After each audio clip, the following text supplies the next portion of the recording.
can't wait to meet our next honoree. She is well known for her vision and willingness to take risks. She's a driver of economic development, and her impact can be felt all over, from DIA to Union Station to Coors Field. I'm excited to meet her too.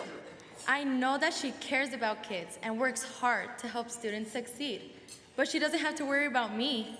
Thanks to JA, I'm going to do what it takes to reach my dreams of owning my own company. And maybe one day I'll be elected chairwoman of the Denver Metro Chamber of Commerce and help other businesses grow. Now turn your attention to the video to learn more about Barbara Barnes Grogan, a woman who knows about building foundations.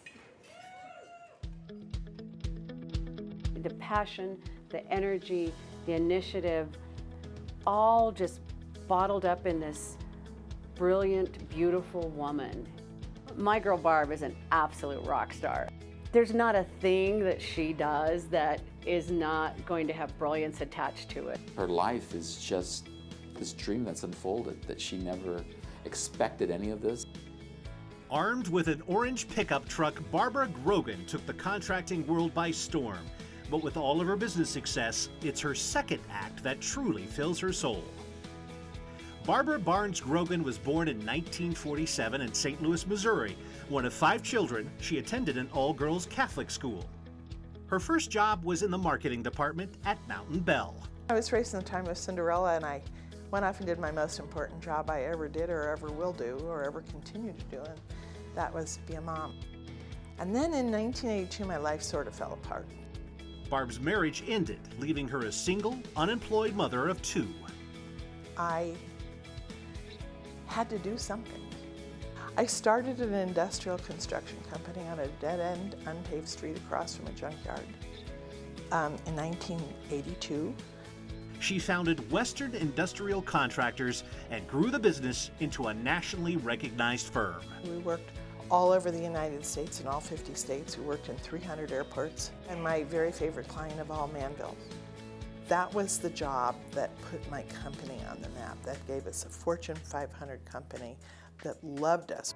When they were rebuilding the bulk handling system for the U.S. Postal Service, she was involved in not only just installing equipment, but they also gave her the contract to manufacture, and that's when she got into the steel fabrication business. She put a whole plant in just to support that contract. I always say I pick my clients first, they pick me second, and then service their socks off.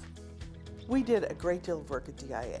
We were the white knights that installed the baggage handling that's finally allowed the airport to open. Barb was also one of the first women to be selected to the chairman of the board of the Federal Reserve Bank of Kansas City. Being associated with the Federal Reserve was one of the most extraordinary experiences of my professional career. She's also been a driver in economic development, serving as Governor Romer's Small Business Advisory Council chair.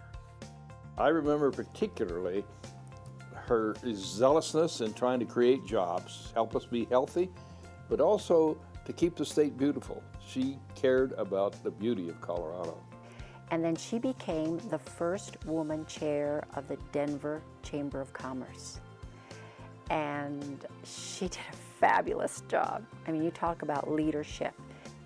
Barb also helped bring the Colorado Rockies to Denver. At our home opener, Eric Young gets up to bat and he hits a home run. And I ran down to Bill, I threw my arms around him and I said, "See, I told you this was a home run." Barb sold Western Industrial in 2004.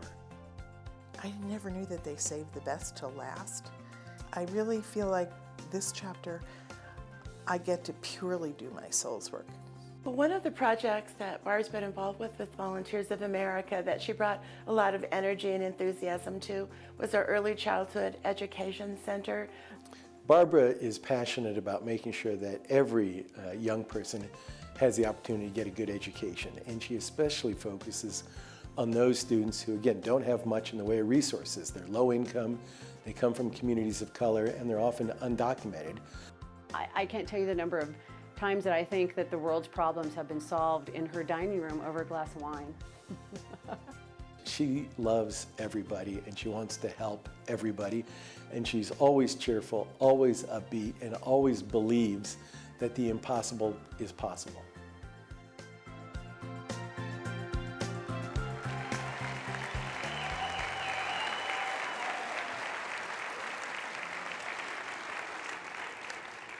Please welcome Barbara Barnes Grogan to the stage.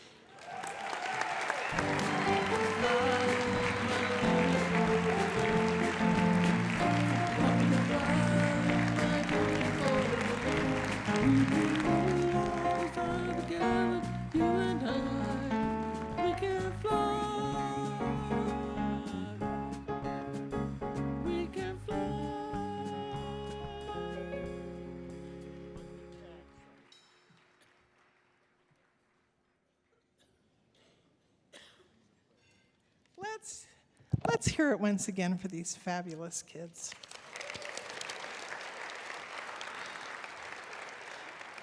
And thank you for holding that. It weighs at least 20 pounds. First of all, thank you all for being here. And by being here, I mean being in this community. It is such an honor for me to be here tonight with the other laureates, both past and present. But I want you to know how much I love this state and I love this city. I love our political leaders, our business leaders, our education leaders, our philanthropic leaders, our community leaders, our nonprofit leaders. But most of all, I love those we serve. I'm old enough to remember, and I know there are a few of you out there too, to remember an article that appeared in Forbes magazine in the late 80s it was entitled, "How Do You Fall Off the Floor?" And it was written about Denver's disastrous economy. Well, we've come a very long way, right? We're now one of the strongest economies in the nation, and that didn't just happen. That happened because we worked tirelessly together for the greater good, never ever forgetting those who needed us most. It was a winning combination, and it still is. So tonight, I want to say thank you all for all you do for this community and this state. And I want to tell you that it's been one of the greatest privileges of my life to know you, to work with you, and to call you my friends. Thank you and God bless. Would you like to ride in my